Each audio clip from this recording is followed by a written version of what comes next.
Hey YouTube, Sparkman here with another deck of the week. I'm trying to make this into a segment now where, I show you guys decks that are playing around like my school and my locals. So this week I saw a lot of Frognarchs. Yeah, I'm gonna do the AZ build on that and let's get started. Alright, so as you can see, you already probably saw the Caius, so I run 3 of him. He's the best Monarch out there, just like hands down. You gotta banish anything, like any card on the field, but like that's a cost also, so he might end up banishing himself. And another little bonus to this is if he removes a dark type monster, you get your opponent gets 1,000 damage, even if it's himself.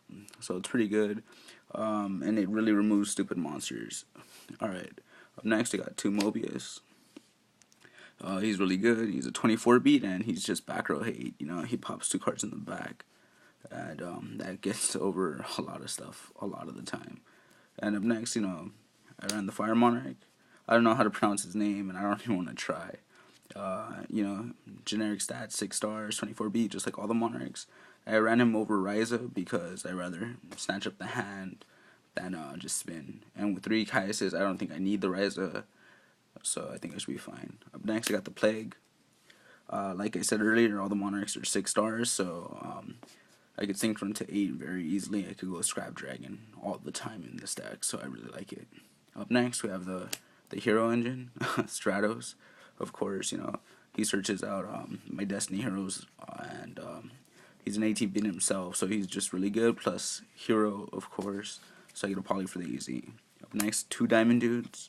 I run 11 normal spells in this deck, so I really hit a lot of spells with his effect. And I heard somewhere that if you hit D-draw with Diamond Dude's effect, you don't pay the cost. So that was pretty interesting. I had to look that up, but I mean, there's still 11 spells, so always good. His stats kind of suck though, 1400, but what could you do about it? Up next, double Malicious. I didn't really know what else to put in here. I was thinking Oceans or Malicious, and I used to like sinking, so I put Malicious in. Plus, like, I don't know, maybe down the line they'll have a good 6-star for rank 6 X8 or something, and I could go Malicious and Monarch. I don't know. Up next, one Gores. I don't run any traps in this deck, so Gores is always live. Just really good. Plus, he gives me a little protection in case my hand is dead. Speaking of protection, I have double Battle Fader. This is just a troll in this deck. Like, when they finally break the wall and they get over like my Monarch or my AZ, and then just bam, Battle Fader. And then like the best part is that you just sack them next turn for another Monarch, and it's just really good. Alright, so up next we have the Frog Engine. Triple Swap Frog. When he's summoned, you get to send a frog to the graveyard, so he sets up Treeborn, and he's just really good, and he sets up for bigger plays. Alright, up next I only have 2 Treeborns. I know it's strange to only have 2 of the card, like of this card, but I mean with Triple Swap Frog I think it should be fine. I mean I usually get Treeborn to the graveyard very fast, and I just couldn't find the room for the 3rd one. I don't think I need it, so yeah. Next, double Dupe. He's basically like I would say Dark Soul for frogs, but it's just like a little bit better. Plus he has 2,000 defense, and you can only attack him. So he's like a little wall, and you get to search out your frogs. So you could get Swap Frog or Rodent, Totem, or fuck, even Treeborn to your end. So yeah, up next, double Rodent Totem. He has 2,000 defense, and he's I think best frog on the field. And the thing that I like about him is that he was so futuristic because you can't use him for synchro summoning with his effect.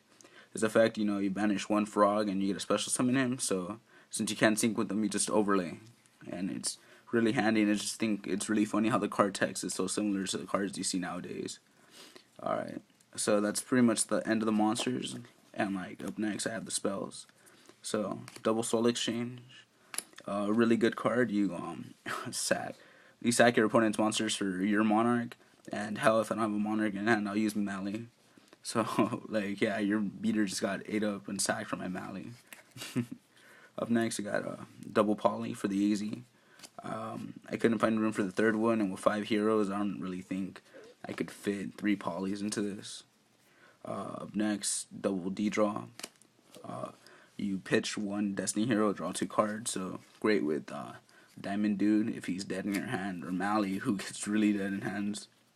If you draw both of them like first turn, just fuck. It gets bad. So here's the cards I throw in for fun. Double creature swap.